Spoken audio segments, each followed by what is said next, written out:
it's got to be a little bit of a tough thing to walk into, because although there's been a lot of movement more recently, the project itself stretches back to the late 70s, right. So there's a lot of history there. Well, this project, in that way, it's not unlike any of these performing arts centers. I mean, Miami just opened a performing arts center, and that project dates back, 20 years or so. It was in the works.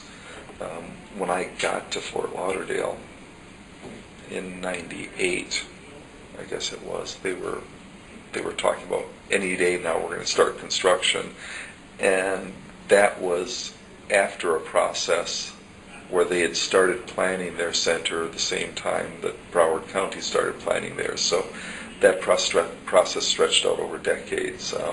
And same thing if you look at the Kimmel Center in Philadelphia. I mean, that project took decades to finally get off the ground. So it's not unusual.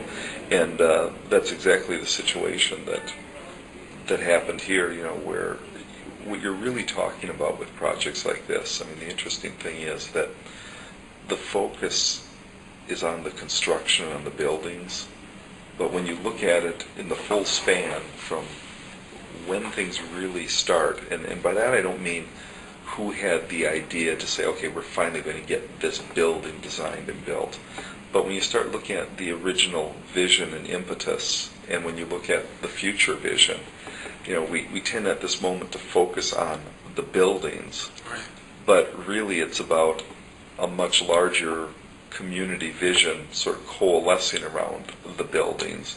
And it's important to keep that in context, because it's that vision that drives the project forward, not just the buildings themselves. So the odd thing that happens in this process is we focus on the structures, and we're excited because in just a few months we're going to open the structures.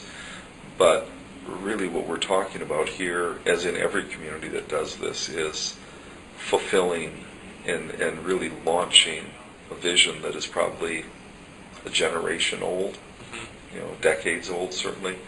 I mean, you go back and it's usually a decade of, for all these buildings everywhere in the country, a decade of fundraising, but there's probably also a decade before that of just the vision building, and by that I mean not just the vision for specific buildings, but the vision of what culture means to the community.